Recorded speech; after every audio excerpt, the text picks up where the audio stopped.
Iran और Israel के बीच लंबे समय से चल रहा तनाव शुक्रवार को एक खतरनाक मोड़ पर पहुंच गया। इजराइल ने ईरान के न्यूक्लियर साइटों पर हमला किया। उसने कहा कि वो नहीं चाहता कि ईरान के हाथ परमाणु बम लगे। इस बीच एक ऐसी रिपोर्ट आई है जो दिखाती है कि इजराइल ने ईरान को बड़ा नुकसान पहुंचाया है।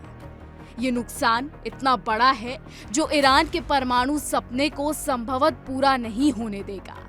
जी हाँ, ताजा घटनाक्रम में इजराइल ने ईरान के नतांज न्यूक्लियर फैसिलिटी पर हमला बोला, जिसके बाद अब international atomic energy agency IAEA ने रेडिएशन और केमिकल प्रदूषण की पुष्टि की है। ये खुलासा किसी आम स्रोत से नहीं बल्कि खुद IAEA के महानिदेशक राफेल ग्रोसी ने संयुक्त राष्ट्र सुरक्षा परिषद UNSC में किया। उन्होंने साफ कहा कि प्लांट के भीतर रेडिएशन फैल चुका है, हालांकि बाहर का वातावरण अभी भी सुरक्षित है। IAEA प्रमुख ने बताया कि नतांज फैसिलिटी के जिस हिस्से में ईरान 60% तक यूरेनियम इनरिच कर रहा था, उसे इजरायली हमले में पूरी तरह तबाह कर दिया गया है। यही वो हिस्सा था जिसे पायलट फ्यूल एनरिचमेंट प्लांट कहा जाता है।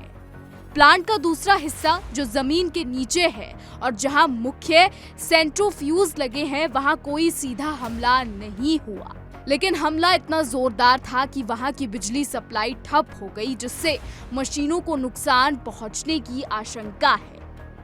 IAEA ने यह भी कहा कि नतांज के बाहर रेडिएशन का स्तर अभी नॉर्मल है, यानी आम लोगों को कोई फौरन खतरा नहीं है, लेकिन प्लांट के अंदर काम कर रहे कर्मचारियों की सुरक्षा पर सवाल खड़े हो गए हैं।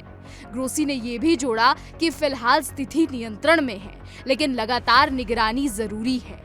इस हमले के बाद ईरान पूरी तरह भड़क गया है। संयुक्त राष्ट्र में ईरान के स्थायी प्रतिनिधि आमिर सईद इरवानी ने मीडिया से बात करते हुए कहा कि इजराइल ने अमेरिका के समर्थन से ईरान पर आतंक जैसा हमला किया है। ये हमला केवल ईरान नहीं, पूरे क्षेत्र की शांति के लिए खतरा है। आपको बता दें कि इस हमले के बाद हालात और बिगड़ गए हैं।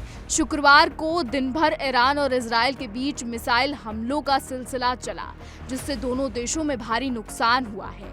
विशेषज्ञ मान रहे हैं कि अगर ये सिलसिला नहीं रुका तो मिडल ईस्ट जल्द ही एक और बड़ा जंग का मैदान बन सकता है।